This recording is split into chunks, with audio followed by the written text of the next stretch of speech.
Quelques considérations enregistrées le 3 août 2024, 1200 vues, 33 commentaires par hasard, sur la violence. Est-ce que la violence peut être justifiée? Sur un canal de l'Institut des Arts et des Idées. Alors voilà, qu'est-ce qu'on pourrait dire à ce sujet ici? Ici, on parle de l'intelligence artificielle. Comment est-ce que la lumière rentre, 2024. Les trous noirs, bon, j'ai pas mal d'informations à ce sujet-là, évidemment. La recherche de sens et ce genre de choses. Et alors, qu'est-ce que ça dit? Voyons voir. Eh bien, regardons, dirait-on.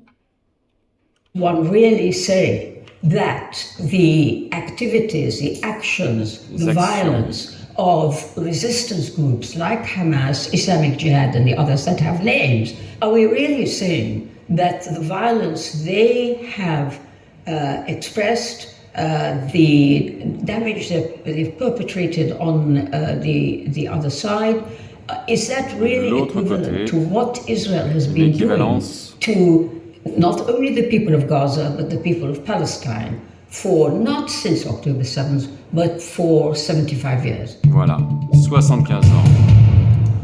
75 années. We ask whether violence or vengeance are acceptable. We're making a moral judgment on that. I'm a consequentialist. That means that for me, whether an action is right or wrong depends on its consequences. And the consequences that I'm most concerned with as a utilitarian, which is the most common form of consequentialism, though not the only one, I think the consequences are those essentially for the well-being of all of those affected. That is, the extent to which they're experiencing happiness rather than suffering, pleasure rather than pain. And I'll include all sentient beings, although probably for the discussion we're having, we're focusing mostly on human beings. So violence, vengeance, if you look at those two concepts, they're rather different. Vengeance looks at the past. It says, someone has done something to me, so I'm going to do something to them. And that's a non-consequentialist approach. And in general, I therefore do not think vengeance is acceptable. I don't think it's the right motive to act from, because you're not looking at the consequences, and the consequences could be disastrous. On the other hand, violence, I believe, can be justified by its consequences. For example, think of the conspirators of the Hitler bomb plot, which got a bomb to explode near Hitler in July 1944. Unfortunately, not quite near enough. But that was certainly a justified thing to do. By that time, there was absolutely no doubt about how evil Hitler was. Maybe the conspirators were concerned about the damage he was doing to Germany, but I would hope that some of them at least thought about the damage he was doing to everyone else, to the Jews and Roma in the Holocaust, but also to the countries that he was unjustifiably attacking. So that violence certainly can be justified, but and it can, maybe it's more likely to be justified by the oppressed than the oppressors if they're trying to end oppression, because generally oppression is a bad thing, oppressed are worse off.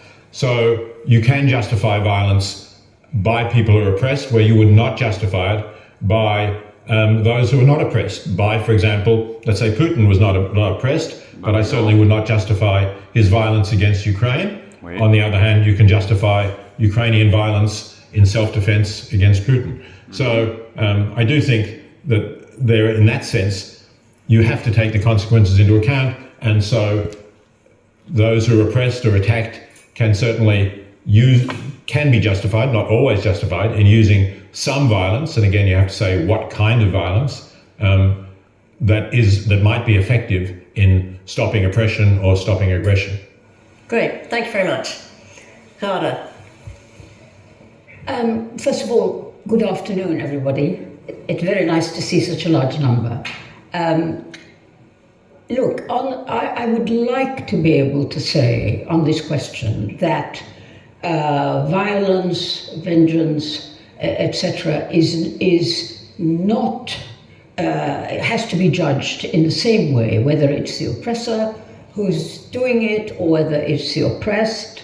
I would like to say that it's black and white, that and admit that it would be much more comfortable to say, no, there's a principle here, violence and what happens during violence and the consequences is no more acceptable when done by the oppressed as by the oppressor.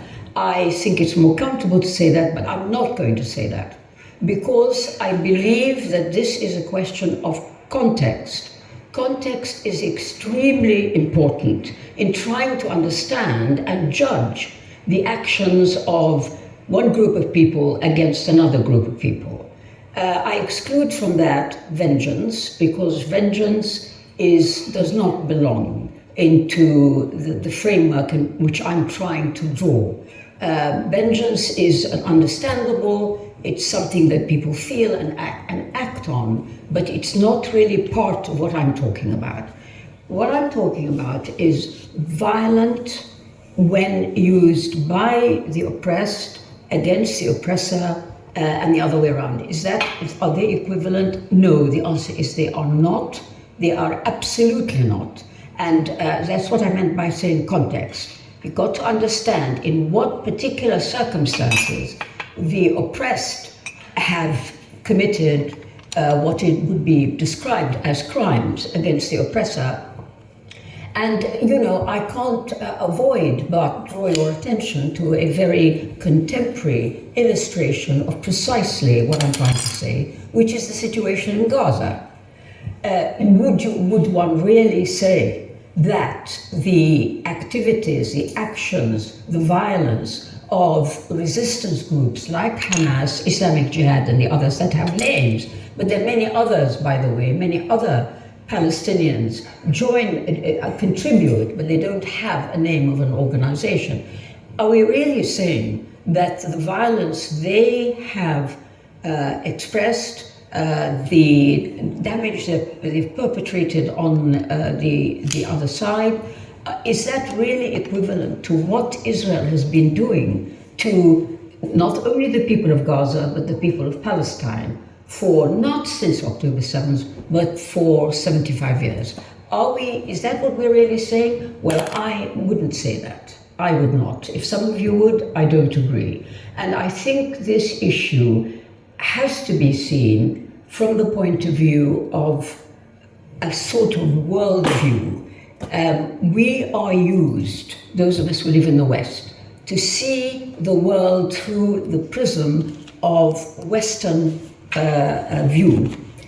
Western views that which are related to power, so that people that you dominate and you are cruel to are in a sense lesser. They are lesser, and this informs, in my view, a lot of the behavior on the part of Western type oppressors. And until we actually face that and understand that it has consequences for the way the oppressed behave, then I don't think we're going to go much further. Thank you very much. Uriel. Thank you. Thank you so much. I'm confused. I think I probably will be in the next hour. I'm trying to figure out, okay, so it seems like we are in a sort of an agreement when it comes to violence. It seems like neither of us are pacifists. Violence sometimes can be justified. I'm there too. And then the question of vengeance, that we both seem to be very reluctant to engage. I mean, because it's about the past, the consequences seems to be. But if we shift our gaze from the consequences to the motivation, we all know about it. I mean, in a sense, if you go back to that founding myth that we have in monotheistic cultures, right? The biblical story, the firstborn human being is doing what?